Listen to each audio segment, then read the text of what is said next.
Para dar início à nossa mensagem, uma pergunta que eu considero polêmica, na minha opinião, e vou dizer por quê.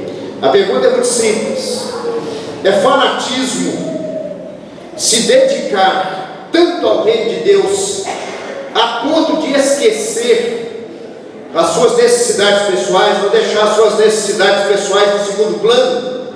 É fanatismo se dedicar tanto ao reino de Deus a ponto de deixar suas necessidades pessoais em segundo plano? Queria que vocês pensassem nessa pergunta e a gente pudesse responder essa pergunta estudando o texto de Marcos capítulo 3, verso 20. Abra comigo, por favor, o texto da palavra de Deus. Hoje pela manhã, a classe de novos membros, eu disse: eu sou o pastor mais sem graça da cidade, porque você vem aqui na igreja, se você vem no domingo, você ouve a mensagem da palavra de Deus. Se você volta no outro domingo, você vai ouvir a mensagem da palavra de Deus. Então assim, eu me reduzi a ser apenas pregador da palavra. Eu sei que às vezes pode parecer estranho dizer isso, mas esse é o papel do pastor, é pregar a palavra, alimentar as ovelhas com a palavra. Mas o que eu tenho visto, que algumas pessoas têm se esquecido disso e têm feito do púlpito um lugar de apresentar ideias elegantes, ideias românticas, ideias assim, criativas, mas não pregando a palavra. Eu compartilhei com a classe de novos membros a experiência que eu tive num determinado lugar, onde a pessoa chegou para mim e falou assim: pastor, eu chego até a arrepiar. Oh, que coisa boa, o que está acontecendo? Aí ele fala: que mensagem, pastor, foi esse final de semana? Eu falei: você mesmo, irmão? Como é que foi a mensagem? Eu nunca vi nada igual. Eu já comecei a acender a luzinha vermelha, e eu nunca tinha visto ninguém pregar daquela forma. Eu já acendi outra luzinha vermelha, fiquei alerta, né?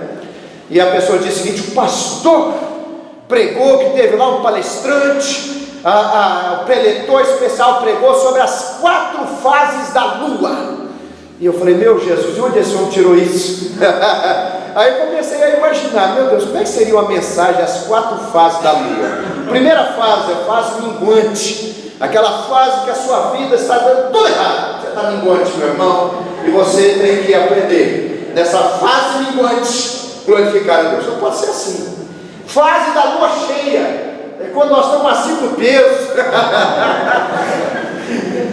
Fase nova, da lua nova, é aquele quando está acontecendo, né? Coisas boas. Só pode ser isso, mas aí eu pensei comigo: mas de onde que esse homem tirou essa mensagem? Que eu passei rapidinho assim, no pouco que eu conheço da palavra de Deus. Eu falei assim: nunca vi em lugar nenhum, um lugar da Bíblia. Por isso que ele pregou, nunca tinha visto ninguém pregar, porque não está na palavra. Um texto, né? Alguém falando da palavra de Deus sobre as 4 fases da lua na vida do povo de Deus. Aí eu fui entendendo, queridos, que gente precisa nos reunir, voltar para casa e levar para casa não apenas coisas criativas que motivam. Você vai comprar um livro de autoajuda, você vai ler isso. Você vai no Facebook e você vai ter isso o tempo todo. Essas frases de autoajuda, esses textos de autoajuda. Mas que a gente sai daqui entendendo a palavra de Deus, porque a palavra de Deus que edifica a nossa vida, é a palavra de Deus que transforma o nosso coração, é a palavra de Deus que alimenta a nossa alma. Amém, meus irmãos? Então é isso que eu me deixo, me esvaziando e dizendo o seguinte: eu quero ser servo da palavra, pregando a palavra. E o texto de Marcos capítulo 3, verso 20 vai responder a pergunta que eu fiz: é fanatismo se dedicar tanto ao reino de Deus a ponto de deixar as prioridades pessoais em segundo plano? Leia comigo, assentado, nós vamos ler até o versículo 35. Diz assim: então ele foi para casa. Esse ele é Jesus. Pode ser que nós temos visitantes que estão aqui conosco, tem uma versão diferente. Então Jesus foi para casa. Não obstante, a multidão afluiu de novo, de tal modo que nem podiam comer. E quando os parentes de Jesus ouviram isso, saíram para o prender ou levar à força, porque diziam: está fora de si. Os escribas que haviam descido de Jerusalém diziam: ele está possesso de Beelzebul, e é pelo maioral dos demônios que espera os demônios. Então, convocando-os, Jesus lhes disse por meio de parábolas, ou por meio de ilustrações: como pode Satanás expelir a Satanás? Se o reino estiver dividido contra si mesmo, tal reino não pode subsistir. Sua casa estiver dividida contra si mesma, tal casa não poderá subsistir. Se, pois, Satanás se levantou contra si mesmo, está dividido, não pode subsistir, mas perece.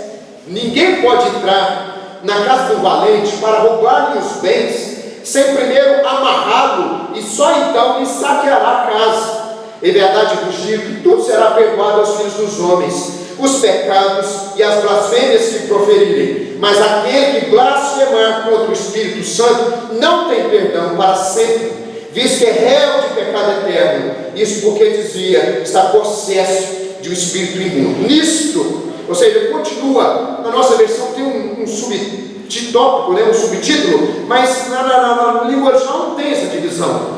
Continua sendo: nisto, chegaram sua mãe e seus irmãos, e tendo ficado lá de fora, mandaram chamá-lo. Muita gente estava sentada ao redor dele, e lhe disseram: olha, tua mãe. Esse olha é igual menino, né? Esse olha parece você falando de mim: ó, sua mãe está aí fora, ó, seu pai vem te buscar, hein?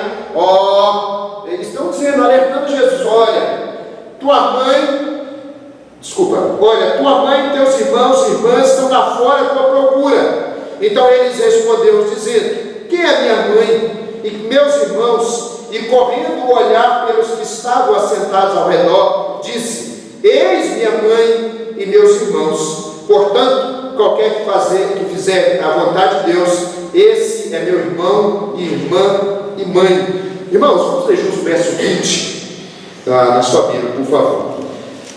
Verso 20, todos. Então ele foi para casa, não obstante a multidão afluiu de novo, de tal modo que nem podiam comer. Em duas versões da palavra de Deus diz assim o versículo 20: e foram para uma casa, e afluiu outra vez a multidão, de tal maneira que nem sequer podiam comer pão. Na outra versão diz assim: Jesus foi para casa e, como sempre, uma multidão se formou em volta dele. Era tanta gente pedindo ajuda que ele não tinha tempo nem para comer. A nossa mensagem tem o seguinte título, o seguinte tema: fanatismo ou reino de Deus. Queria tratar com vocês nesse tema: fanatismo ou reino de Deus. Só lembrando, meus irmãos, que esse texto que nós estamos lendo está dentro de um trabalho que Marcos está fazendo no seu livro, mostrando, principalmente destacando o ministério de Jesus na parte de cima do mapa chamado Galileia, da terra de Israel, ou o que nós chamamos hoje da Palestina. E o destaque que Marcos dá nessa parte que ele vai trabalhando é com respeito aos milagres de Jesus.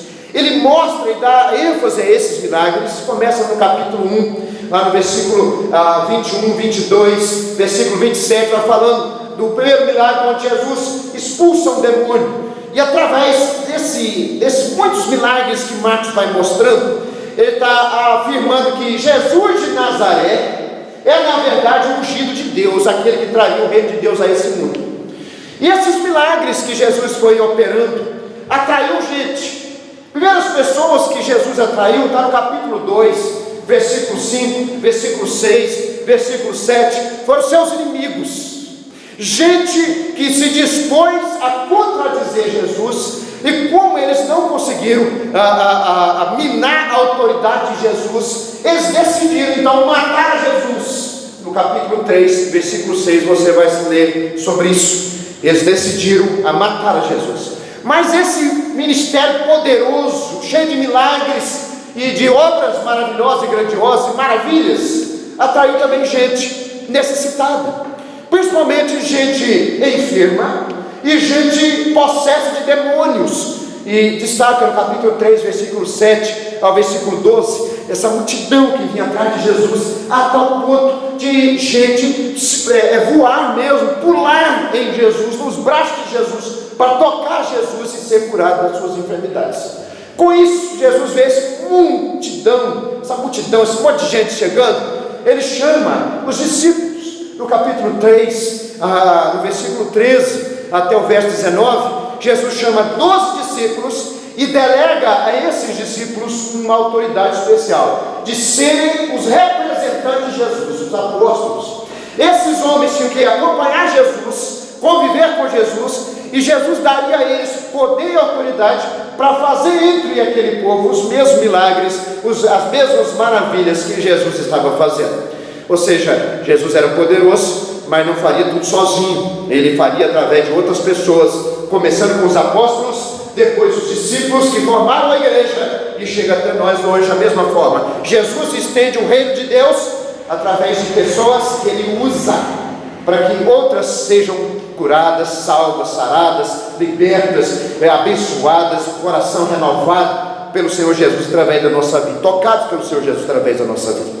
O que vem é a seguir esse texto que nós acabamos de ler. Aconteceu que depois de escolher os 12, Jesus voltou para casa e a multidão voou de novo. Essa casa possivelmente era a casa do apóstolo Pedro na cidade de Cafarnaum. Jesus ficava sempre na casa de Pedro quando ele ia para aquela parte de cima do mapa. Quando ele vinha para a parte de baixo do mapa, ele ficava na casa de Lázaro. E o povo chegou. E a ideia que dá é que por horas, e talvez até dias, que no versículo 22 diz de pessoas viajando de Jerusalém e subindo para a Galileia para confrontar Jesus e questionar Jesus e criar conflito, e criar bagunça. Possivelmente Jesus passou horas a fio e até mesmo dias sem comer. Sem comer. Não dava tempo para Jesus comer, de tanta gente que vinha, saía, Jesus atendia. Quando terminava uma leva, vinha mais gente, e aquelas pessoas que saíam daqui traziam outras, e outras vinham e saíam, e Jesus não tinha tempo para parar para comer, de tanta gente, que diz o texto, estava sentado ao redor dele, e gente que buscava socorro em Jesus. Com isso, meus irmãos, com isso, Jesus foi mal interpretado. Na verdade, meus irmãos, Jesus foi mal interpretado em quase tudo que ele fez. Tudo que Jesus fazia, sem exagero, Jesus tinha alguém que interpretava ele errado. E se nós vamos identificando, presta atenção, o quanto o ser humano está distante de Deus. Vocês lembram que o apóstolo João diz no capítulo 1 do seu Evangelho, que o Verbo se fez carne e habitou entre nós, cheio de graça e verdade. Tudo foi feito por meio dele, ele estava no mundo, mas o mundo não o conheceu. Nós temos que ter certeza na nossa mente que o ser humano, sem iluminação do Espírito Santo, ele não entende nada de Deus. O próprio Deus entre nós, fazendo as coisas que tinha que fazer, mas as pessoas interpretando Jesus de forma errada. Quando Jesus ficava sem comer para atender com zelo e dedicação ao reino de Deus, às pessoas necessitadas, Jesus simplesmente estava vivendo na prática o que ele disse várias vezes. Por exemplo, ele disse diante de Satanás, em Mateus 4, verso 4, não só de pão viverá o homem, mas de toda a palavra que procede da boca de Deus. Ou seja, Jesus não está falando isso como palavra bonita, Jesus não está falando isso como uma frase assim espiritualmente elegante. Eu estou falando isso com verdade, que o zelo que ele tinha para com Deus é isso que ele vivia. Se fosse necessário deixar de comer para atender as pessoas que estavam procurando ele, para o reino de Deus se estender e mais pessoas se render aos pés do Senhor, ele deixava de comer, porque não só de pão viverá o homem. Quando Jesus terminou a conversa com a mulher samaritana e os discípulos chegaram, eles chegaram com comida, porque eles tinham até a cidade buscar comida. Eles chegaram para Jesus e disseram, Senhor, come. E ele falou assim, eu tenho uma comida que vocês não conhecem. Aí os discípulos ficaram perguntando assim, alguém trouxe comida para ele? Alguém trouxe uma marmita? Alguém trouxe uma merenda? Vou abrir um parênteses, né? A maioria das vezes eu chego em casa por volta de 9h30, quando tem um trabalho da igreja. Nesse tempo, minha esposa já está tentando fazer a Sofia dormir. A Sofia dorme cedo. E ela fica me esperando. Ela fica me esperando, que ela sabe. Quando eu chego, eu vou jantar. Né, Ju? Eu vou lá comer o mexidão.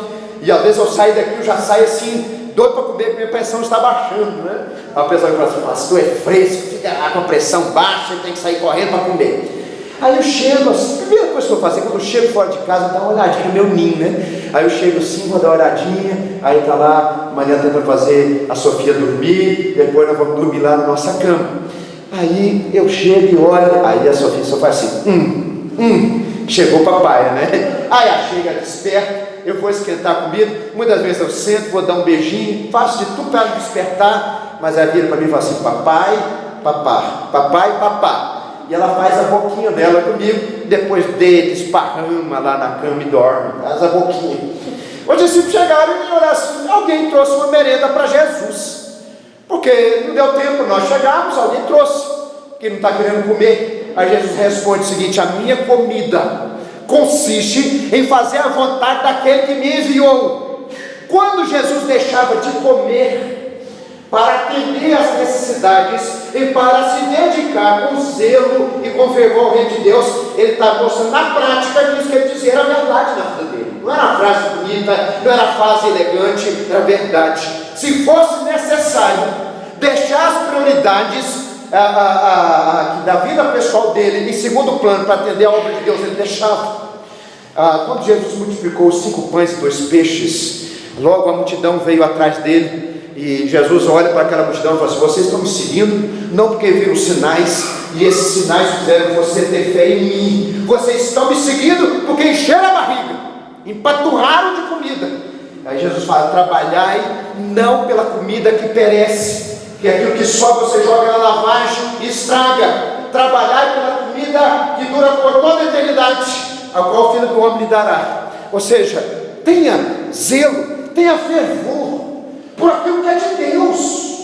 O povo seguia Jesus, andava atrás de Jesus, debaixo do sol quente na muleira, mas com respeito às coisas de Deus não tinha dedicação, com respeito às coisas de Deus não tinha fervor, com respeito às coisas de Deus não tinha todo esse zelo. Jesus fala, trabalhai não por essa comida que perece, trabalhai não por um patrimônio que a ferrugem corrói, a traça come e os ladrões roubam. Trabalhar por aquilo que é eterno, dedique naquilo que tem valor eterno, dedique aquilo que é constituído como tesouro eterno, que ninguém pode roubar, traça não corrói e ferrugem não come. E essa atitude de Jesus foi gerando mais incompreensões. Por que Jesus não comia? Por que Jesus não comia se isso é uma necessidade das mais primárias do ser humano? Eu fiz um curso de introdução à psicologia e nós estudamos as necessidades primárias do ser humano. O ser humano tem necessidades primárias, necessidade de afeto, necessidade de relacionamentos, necessidade de comida, necessidade de dignidade, de trabalho. São as necessidades primárias do ser humano e, acima de tudo, a necessidade de Deus. E o povo começou a questionar, por quê? Por que ele não come? Se isso é algo humano, a necessidade humana, será se esse homem está diferente? Aí o povo chega a 2 conclusões. Eu queria trabalhar com vocês, uma delas hoje e a outra semana que vem, porque nós vamos tocar no ponto semana que vem, principalmente muito polêmico, com respeito à blasfêmia contra o Espírito Santo. Eu queria que fosse bênção para nós, porque muita gente às vezes pensou que cometeu algum pecado, cometeu a blasfêmia contra o Espírito Santo. Eu queria mostrar que Jesus ele vai, primeiramente, ser alvo de todo tipo de preconceito, de má interpretação. Depois ele mesmo interpreta a missão que ele veio fazer, e por fim ele interpreta, define quem é a família dele. Ele vai mostrar que a família dele não é simplesmente família de sangue, mas a família de fé, família que obedece, a família que serve a Deus. Vamos mostrar essas más interpretações de Jesus, que fizeram acerca de Jesus, e eu queria tirar algumas lições com vocês, e principalmente quando Jesus vai mostrar para que ele veio, e vai interpretar a missão dele nesse texto. Primeiro, olha no versículo 21. Dentre as pessoas que interpretaram errado a Jesus, nós temos seus parentes. Diz o versículo 21. E quando os parentes de Jesus, se você olhar lá naquele texto final que nós lemos, inclui a mãe, as irmãs e os irmãos de Jesus. Quando os parentes de Jesus ouviram isso, ou seja, que ele passou horas ou até mesmo dias sem comer, saíram para o prender, saíram para buscar esse homem. Ele está fora de si, está surtado. Tem outras versões que falam assim, enlouqueceu. Outra versão fala assim, perdeu o juízo, ou ele ficou louco.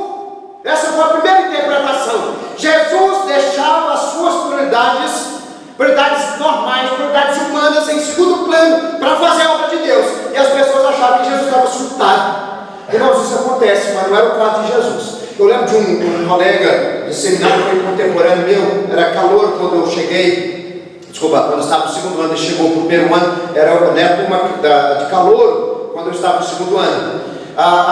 Ele teve um problema psicológico, ele surtou mesmo. Não é o que Jesus estava aqui vivendo. Jesus estava dedicando com zelo e virando horas sem comer, até dias sem comer. Mas esse colega de seminário, depois que ele foi ordenado, tanto problema, tanta luta, ele surtou. E ele saía pelas ruas, parava os carros, e o surto que ele fez foi o surto que fez ele pregar. Ele saía pelas ruas, parava as pessoas e ele estava fora de si, fora de controle mesmo, surtado. Só que o surto dele fez ele proclamar a palavra. Aí eu fiquei pensando comigo, imagina só, se ele surtasse e saísse pelas ruas aí, descontrolado, talvez com algumas atitudes mundanas, com algumas atitudes erradas, mas não, ele foi pregar. E levaram ele para o hospital, levaram ele para um tratamento, fez tratamento, hoje está no ministério abençoadíssimo. Deus tem colocado a mão no ministério dele e tem abençoado a igreja dele. As pessoas surtam, nós somos fracos psicologicamente, somos fracos fisicamente, mas não é o caso de Jesus. Os familiares de Jesus estão interpretando ele de forma errada. Ele está louco, surtou, por isso que ele está virando tantas horas sem comer, e está aí virando até dias sem se alimentar, porque uma pessoa normal não faz isso.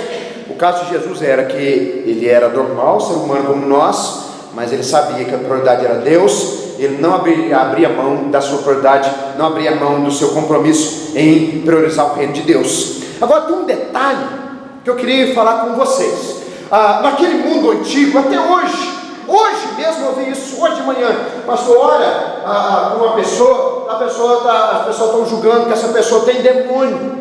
Naquela época, qualquer pessoa que manifestava algum desvio psicológico, algum surto, alguma depressão, alguma coisa puramente psicológica, era tido como endemoniada até hoje. Às vezes uma pessoa está prostrada de cama, depressiva, e as coisas já estão tão ruins, as coisas já estão tão cinzentas para aquela pessoa, e chega alguém, olha para aquela pessoa e fala assim: você está assim porque você tem demônio na sua vida, você está assim porque fizeram uma macumba para você, você está assim porque fizeram um trabalho de magia negra, você está assim porque o diabo está agindo na sua vida. Não. Então tem diferença entre problemas psicológicos, nós temos diferença entre problemas espirituais. Tem gente na Bíblia que tinha demônio.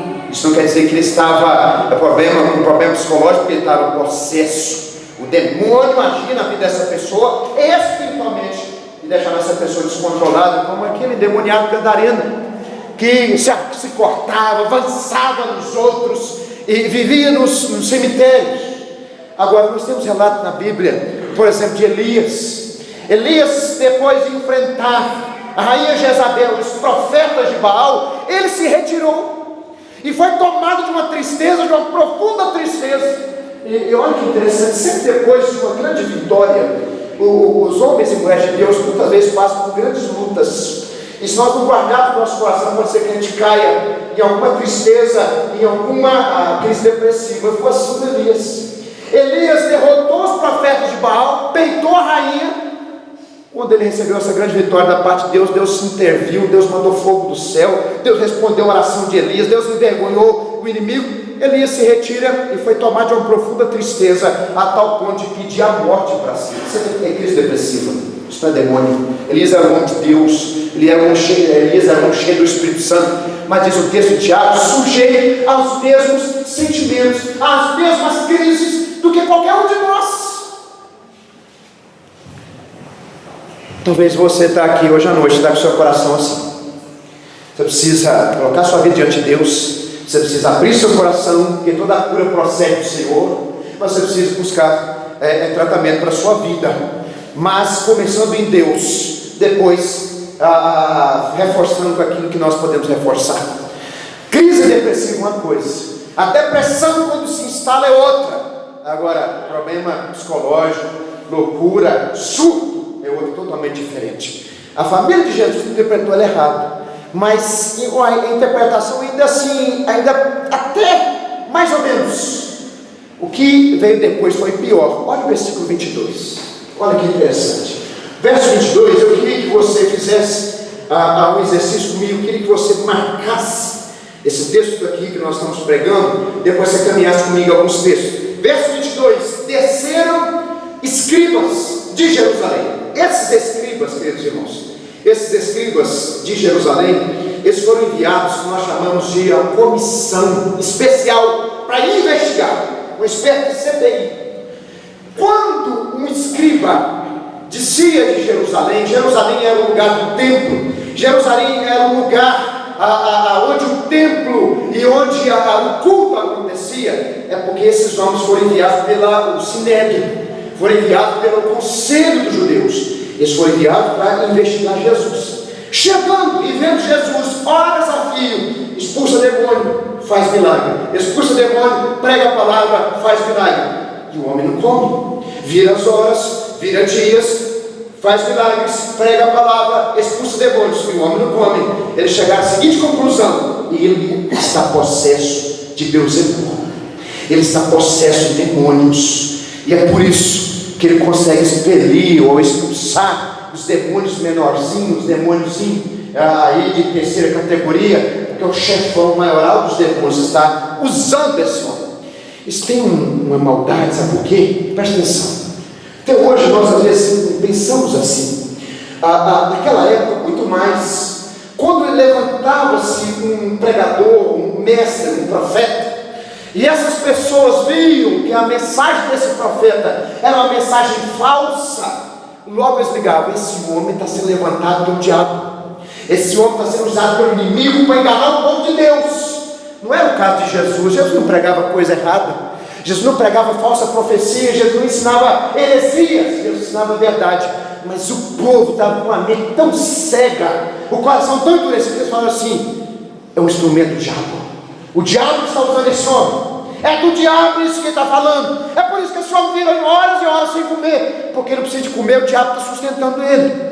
Agora isso tem uma maldade, porque uma pessoa que era tida como falso profeta ou como feiticeiro, uma pessoa usada por espíritos malignos para pregar mentira, para pregar as coisas enganosas do diabo, ela era morta, apedrejada. Quando esses escribas vindo lá da cúpula, lá da liderança lá de cima de Jerusalém chegaram, eles estavam buscando esses motivos para matar Jesus. E qual é o motivo? Ele está sendo usado pelo diabo, ele está ensinando mentira, logo a pena da lei de Moisés é: apedreja esse homem. Abre comigo o livro de Deuteronômio, por favor. É o quinto livro da Bíblia, é o livro que nosso irmão Williams leu aqui no início. Deuteronômio, no capítulo 15, por favor. Deuteronômio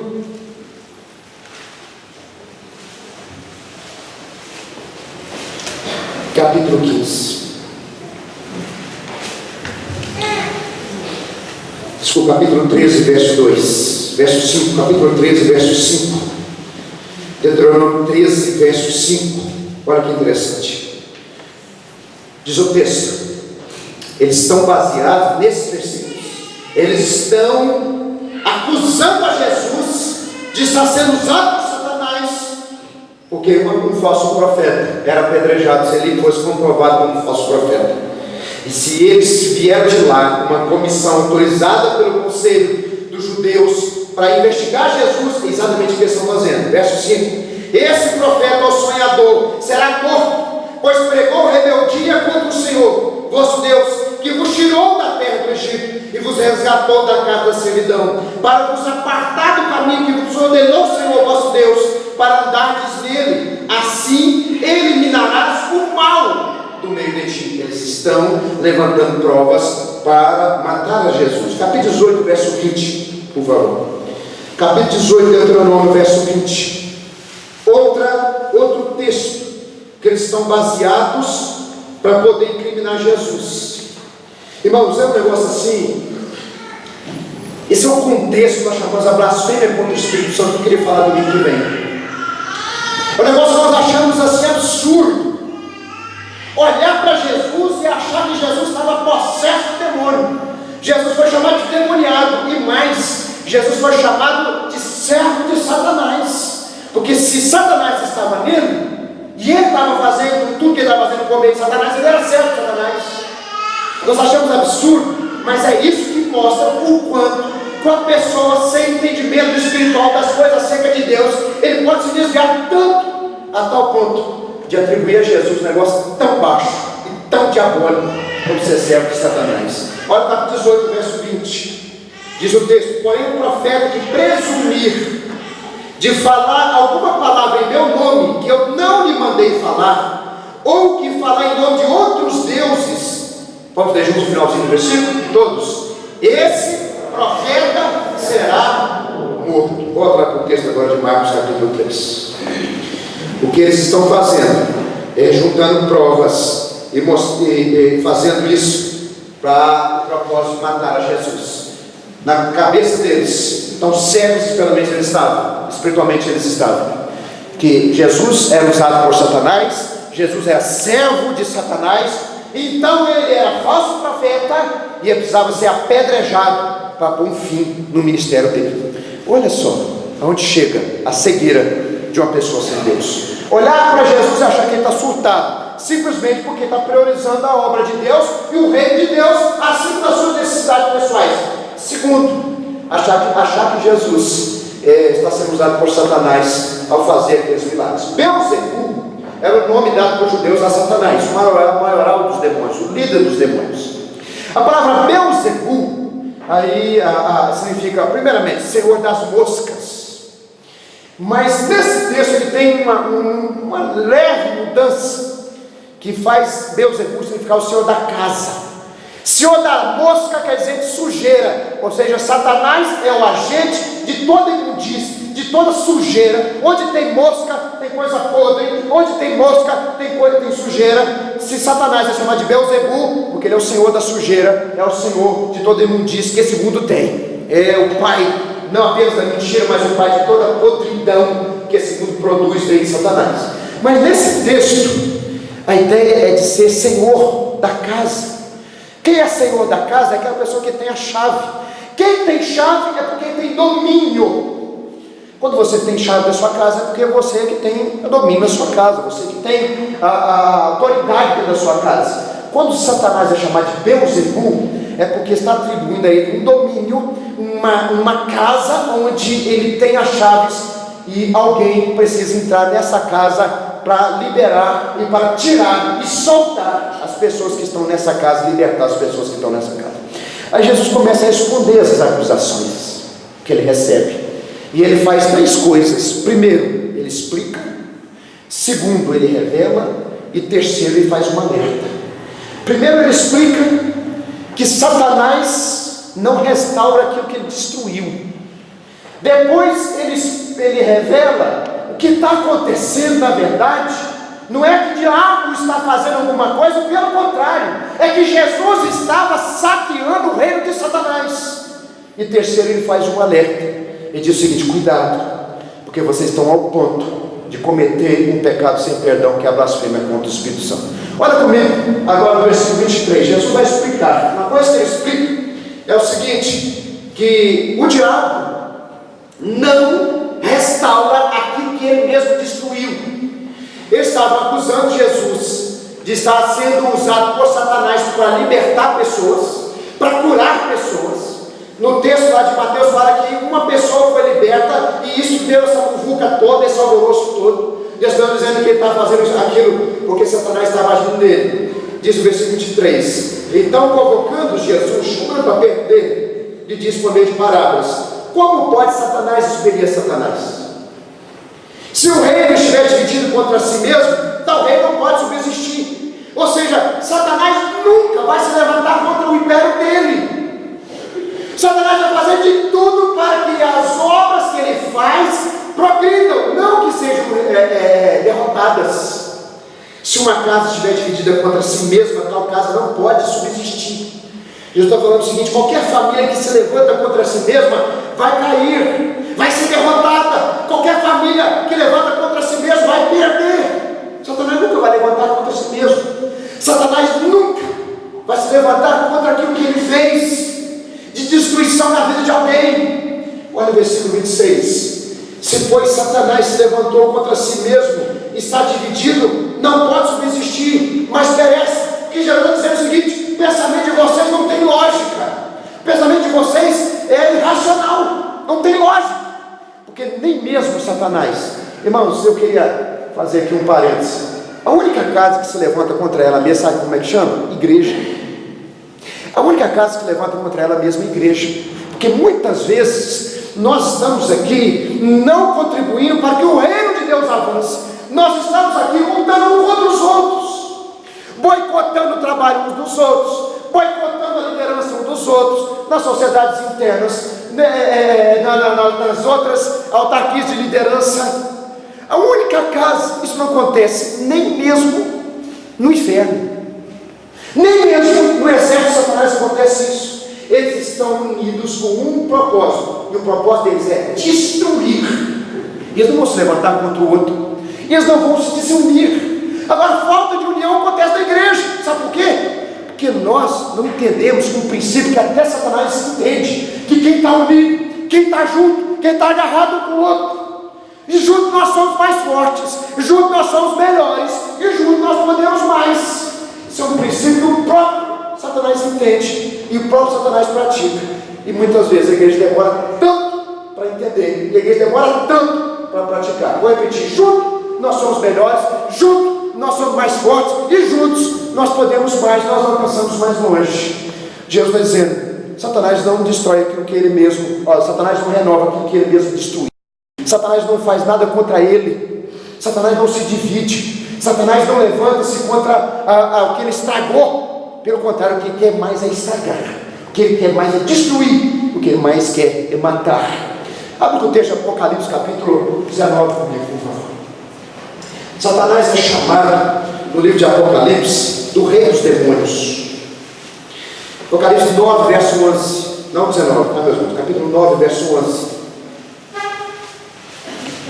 Satanás é chamado no livro de Apocalipse de rei dos demônios.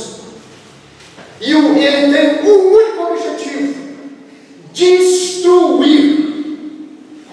Capítulo 9, verso 11 diz assim: e tinham sobre eles como seu rei o anjo do abismo, o anjo da escuridão, o anjo das profundezas, o anjo que promove toda sujeira, Belzebu, senhor das moscas.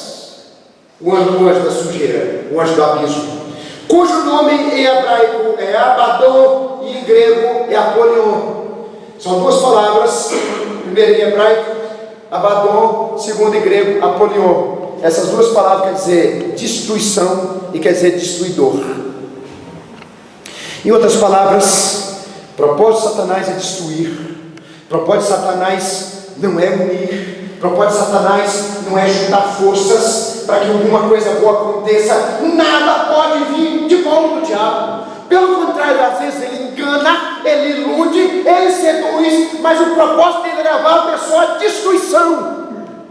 É por isso que ele vem e se transfigura em anjo de luz, se for necessário, para poder enganar, em especial, o povo de Deus, mas que ele leva debaixo dos seus enganos. São essas pessoas que estão aí, sem entendimento, sem Deus na vida, sem conhecer a palavra de Deus, sem ter Jesus no coração. São esses que o diabo destrói, são esses que o diabo mantém cativos. Mas ele quer destruir a nós, ele quer levar a cada um de nós na sua destruição. Ele quer destruir a nossa vida, ele quer arruinar nosso casamento, ele quer arruinar a nossa família, ele quer arruinar os nossos filhos. Jesus está dizendo que nem mesmo Satanás se divide contra ele, o seu próprio império, o seu próprio domínio. Pelo contrário, o propósito dele é destruir, e o propósito dele é mostrar que ele veio para ser destruidor na vida das pessoas. Volta para o texto de Marcos, agora no capítulo 3, verso 27, por favor. Capítulo 3, verso 27. Jesus vai falar acerca da sua missão. Ele diz o seguinte, no versículo 27: já que Satanás não pode se voltar contra ele mesmo, já que Satanás não pode se levantar contra aquilo que ele faz de ruína, só pode estar acontecendo totalmente diferente. Olha o versículo 27: ninguém pode entrar na casa. Por favor, grife essas expressões que eu estou pedindo para você grifar. O que quer dizer Belzebu? Senhor das moscas ou Senhor da Ninguém pode entrar na casa do valente, outra expressão que vale a pena você grifar, para roubar-lhes os bens, sem primeiro amarrá-lo, e só então lhe saqueará a casa. Jesus está dizendo: o que está acontecendo não é porque Satanás está contribuindo para o bem das pessoas. O que está acontecendo é que o diabo está dando um alívio no sofrimento das pessoas. O que está acontecendo é que o diabo está tirando as enfermidades dos outros. Não é que o diabo está libertando aquelas pessoas que ele mesmo mantém cativas. O que está acontecendo é que o valente perdeu o domínio da sua casa. O valente foi amarrado. Nós estudamos aqui, quando nós estudamos batalha espiritual, nós fizemos as 7 quartas-feiras. Nós estudamos exatamente essa verdade. Biblicamente, Satanás já está amarrado. Não amarrado no seu corpo, porque ele se locomove. Ele tem ação, ele tem um raio de atividade, mas ele está amarrado ou diminuído naquilo que ele pode fazer contra aquele que crê em Jesus. Não tem aquela expressão que talvez alguém chega para você e fala assim: ô líder, me ajuda, ô Zé Nilton, me dá uma mãozinha, né? Ô Evanilda, me dá aqui um socorro. Aí você pergunta para essa pessoa: o que você quer que eu faça para você? Você é acerca disso, aquilo outro. E você diz: com respeito a isso, eu estou de mãos, o que nós falamos? Estou de mãos atadas. Tem gente que vai falar: estou de mãos e pés atados. Ou seja, não é que a pessoa está presa literalmente, é que ela não pode fazer nada, ela não pode agir, ela não pode contribuir.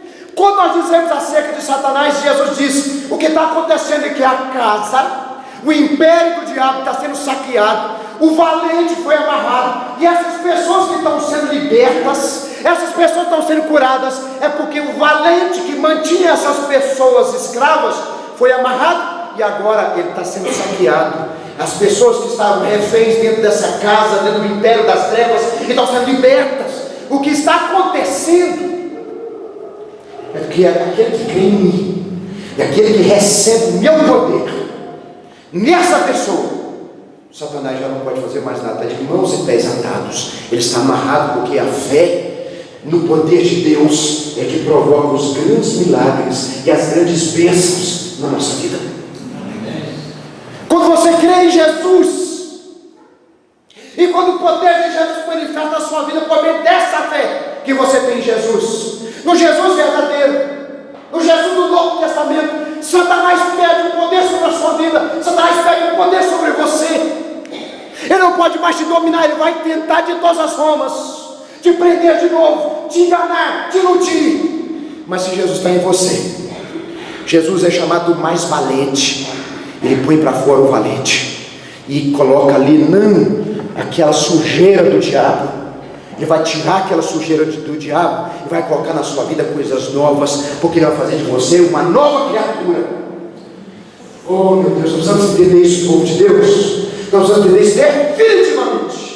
Que a Bíblia não apresenta um ser em pé de igualdade com Jesus. A Bíblia apresenta um ser caído, uma criatura caída que tem certo poder, mas quando chega diante de Jesus, ele fica impossibilitado. E quando Jesus está na minha vida, quando Jesus está na sua vida, ele está amarrado, está impossibilitado, ele não pode mais fazer nada, porque o mais valente entrou, e aquele que é valente precisa se retirar, porque agora a casa não é mais do valente, a casa é do mais valente, a casa de Jesus. Louvado seja Deus. Jesus entrou na nossa vida. Abra comigo Lucas capítulo 11, verso 22. Lucas capítulo 11. Você vai ver que é o mesmo texto. Olha que interessante, verso 14.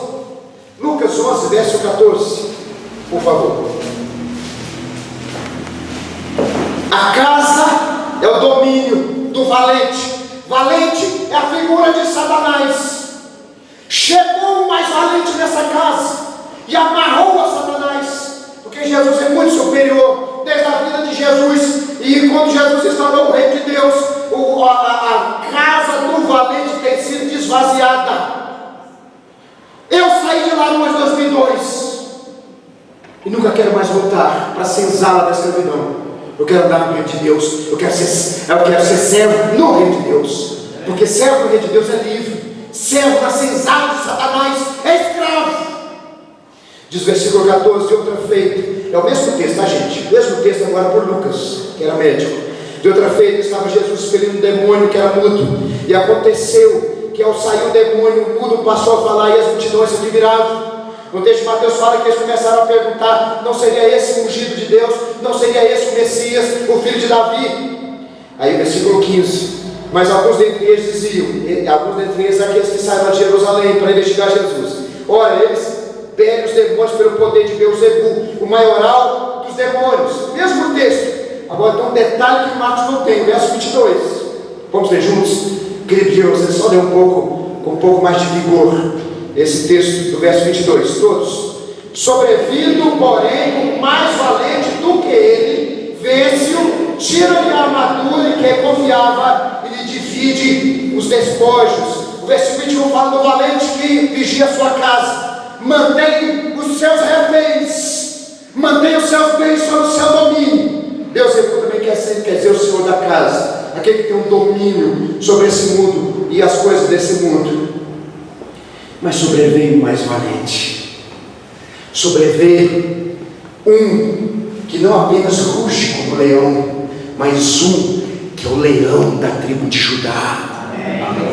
Esse leão entrou na casa do valente. Quando ele pisou nessa terra, ele entrou na casa do valente e começou a libertar os seus reféns, os seus escravos, dizendo: agora vocês serão meus servos, meus filhos e minhas filhas. É por isso, queridos, que nós entendemos que se Jesus está na minha vida, se Jesus está na sua vida, se Jesus está na sua casa, na sua família, Satanás está de mãos e pés atados, não pode fazer mais nada. Ele vai tentar, ele vai tentar te iludir, ele vai tentar te derrubar, mas confiados em Jesus, firmes em Jesus. Nós não podemos de forma alguma duvidar que firmes em Jesus nós podemos vencê-lo a cada dia, até o dia que o Senhor disser: vem, bendito do meu Pai, entrai e tomai posse do reino que está preparado desde toda a eternidade para você, para mim, para minha família, para a sua família, para os seus filhos, para o seu esposo, para a sua esposa, até esse dia. Firmes em Jesus, o valente tem que dobrar-se diante do mais valente que é Jesus Cristo. O diabo fica de pés e mãos atados, porque quando Jesus está na nossa vida, eu queria que vocês caminhassem comigo alguns textos. Abre comigo o primeiro texto, capítulo 3 de Gênesis, verso 15. Primeira coisa que vai acontecer é que Satanás se tornará inimigo daquele que tem Jesus na vida. Satanás passa a ser o inimigo do crente, do verdadeiro cristão. Capítulo 3, verso 15. A primeira promessa acerca de Jesus, a primeira promessa acerca do Salvador. Porém, inimizade entre ti e a mulher, entre a tua descendência e o seu descendente. O descendente da mulher, Jesus nasceu de mulher, lhe ferirá a cabeça, e tu lhe ferirás o calcanhar. Satanás já não tem mais domínio, porque antes nós éramos amigos dele, nós caminhávamos debaixo dos seus mandos, agora nos tornamos inimigos dele. Jesus está trabalhando para que te olhe, para que as coisas de Satanás sejam para nós algo que nos dê nojo, algo que nos dê aversão. A palavra inimizade aqui quer dizer exatamente isso, averso. Nós passamos agora a batalhar contra Satanás, e o prazer nosso é dar na cara do inimigo, o prazer nosso é ver Satanás se retirando da vida de pessoas, o prazer nosso é ver Satanás sendo derrotado e Deus sendo glorificado na vida das pessoas. A coisa mais gostosa é quando eu estou aqui nesse gabinete, ouvindo pessoas derramando-se diante de Deus, mostrando suas feridas, e aquilo que o diabo mantinha escravo na vida dessas pessoas, pecados, coisas que as pessoas fizeram, e saem dali tocadas, restauradas, renovadas. Eu falo assim: o Senhor foi glorificado. Está saindo aqui mais um para compor as fileiras daqueles que vão olhar e dizer: Satanás agora é meu inimigo, eu sou servo de Deus, eu vivo para a glória de Deus, eu faço a vontade de Deus, a minha prioridade é Deus, o meu foco é o reino. Satanás que seja derrotado. Irmãos, presta atenção. Vamos parar de ter essas visões humildes, no sentido negativo da palavra, acerca do poder de Deus, porque nós olhamos para certas pessoas e dizemos o seguinte: esse tem tanta ligação com o diabo, esse está tão escravizado, que parece que nunca será liberto. Quem disse isso? É o diabo, para poder bloquear a sua fé e fazer que você não busque o poder de Deus, ou que tenha uma visão mesquinha do poder de Deus. Irmãos, Jesus é o mais valente, Ele é valente, mas Jesus é o mais valente. Clama assim: mais valente, entra na vida desse rapaz, mais valente, entra na vida dessa pessoa, mais valente, entra nessa família, mais valente, entra nesse lugar, mais valente, entra nesse trabalho, mais valente, entra na vida do meu cônjuge, mais valente que é Jesus, entra na vida do meu esposo, da minha esposa. E quanto mais valente entra, o valente tem que se dobrar, porque onde Jesus está, Satanás não pode estar. Não vamos ter visões humildes, visões simplistas do poder de Deus, porque não é isso que Jesus nos ensina. Jesus nos ensina a olhar e contemplar aquele que entrou e que libertou pessoas, está libertando vidas escravizadas a Satanás. E Ele quer fazer isso na minha vida, quer fazer na sua vida. Volta para o texto agora de Colossenses, capítulo 2, verso 15, desculpa. Colossenses 2, verso 15. Capítulo 2 de Colossenses, verso 15. Nós vamos caminhar para o nosso final. O reino de Deus avança, o reino de Satanás recua. Nós não temos dois seres em pé de igualdade brigando pela sua vida. Nós temos um ser caído, valente, mas caído, e nós temos um Salvador maravilhoso que nos ama e quer falar assim: eu faço, e quando eu faço, Satanás não pode fazer mais nada. Colossenses 2, verso 15 diz assim, verso 14, vou ler o verso 14: tendo cancelado o escrito de dívida que era contra nós e que constava de ordenanças, o qual nos era prejudicial, removeu inteiramente, e cravando na cruz. Em outras palavras, quando Jesus foi pregado na cruz, nele estava sendo pregado as minhas dívidas, nele estava sendo pregado os seus pecados, nele estava sendo pregado as nossas iniquidades. Por isso, no versículo 15, e despojando os principados e potestade. A expressão despojando é tirar as armas, é uma palavra militar. E tirando as armas dos principados e potestades, dos demônios, publicamente os expôs ao desprezo, triunfando neles na cruz. E o texto de João nos fala que quando Jesus fosse levantado da cruz, Ele atrairia todos a si mesmo. É por meio do entendimento que o Senhor Jesus é o Salvador, que morreu na cruz por nós, é que Satanás perde as suas armas. Sabe por quê? E quando nós recebemos o perdão dos nossos pecados por meio de Jesus, Satanás ele pode nos acusar, e infelizmente acaba acusando e trazendo tanta culpa na mente de tantas pessoas que não conhecem o Evangelho. Mas quem tem e toma posse, tem conhecimento e toma posse do Evangelho, ele diz o seguinte: Satanás, quem pode me acusar? Se foi Ele quem me justificou, se foi Ele que me lavou com sangue, se foi Ele que me separou para pertencer ao reino de Deus, quem pode me acusar? Se Deus é a nosso favor, se Deus é por nós, por meio de Jesus Cristo, quem será contra nós? Satanás. Ele não tem poder para isso, ele não tem grandeza para isso, ele não está com essa bola toda. Ele é valente, mas o mais valente entrou na nossa vida, e a nossa vida pertence a Ele. Quem pode nos acusar se nós fomos perdoados e lavados pelo sangue do Cordeiro? A única coisa que eu queria que você levasse para casa, primeiramente, o mais valente tem que entrar na sua vida para te libertar de toda a sujeira e de todas as amarras de Satanás. O mais valente tem que entrar na sua vida. Se ele não entrar, você continua escravo, você continua derrotado, você continua na sujeira, você continua nas trevas.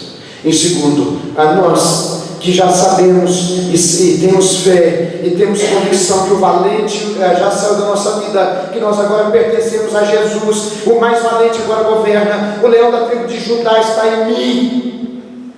Eu queria pedir para você, não tenha visão mesquinha do poder de Deus não, meu irmão.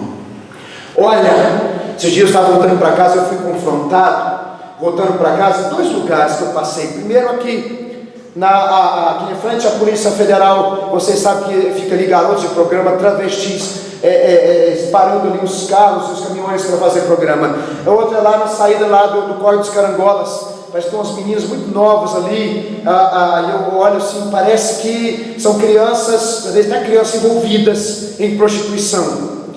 Sabe como é que Deus me confrontou? É de passar em pelo menos levantar a mão e dizer o seguinte: seja livre em nome de Jesus. Passei um dia, olhei e falei o seguinte: que coisa, né? A pessoa está aqui, uma escuridão dessa, um frio, pessoas ali com a roupa mínima. Falei assim, que coisa. Eu voltei para casa simplesmente assim, sentindo simplesmente que perca de tempo, que vida mais baixa que essa pessoa está levando. Quando eu cheguei em casa e parei meu carro na frente da garagem, Deus tocou meu coração. Você sequer não fez nenhuma oração por aquelas pessoas. Desde esse dia eu passo ali que eu vejo garotos de programa travestis ali, eu pelo menos aí com a minha mãe falo: seja liberta, que o mais valente entra na sua vida e joga para fora toda sujeira que Satanás tem te levado a viver. Seja livre em nome de Jesus. Vamos ficar de pé, por Deus.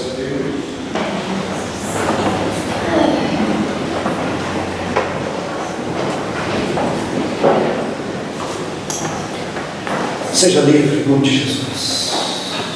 As amarras de Satanás caiam da sua vida se você está aqui preso por Satanás, preso num passado que te escraviza em culpa, em sujeira, preso com pecados que já foram perdoados na cruz, mas que você carrega até hoje, porque não tomou posse da boa nova do Evangelho, que Jesus já desarmou Satanás e que em Jesus nossa dívida foi paga. Louvado seja Deus, nossa dívida foi paga, somos livres em Jesus Cristo.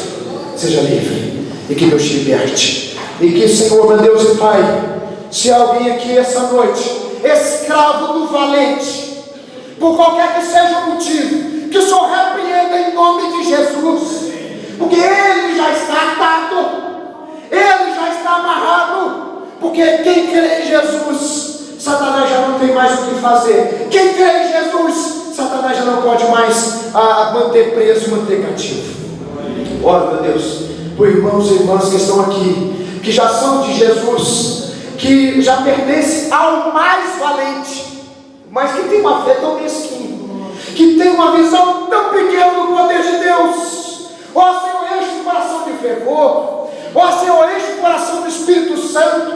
Ó Senhor, enche o coração de ousadia, a tal ponto de olhar para as obras de Satanás e orar, e clamar, e se dispor para ser instrumento para que o valente entre e destrua aquilo que é de Satanás, e ali mantenha as pessoas livres e reine sobre elas como rei. Jesus é rei. Ó Senhor, vai reinar sobre nós. A nossa oração em nome de Jesus. Amados irmãos, que a graça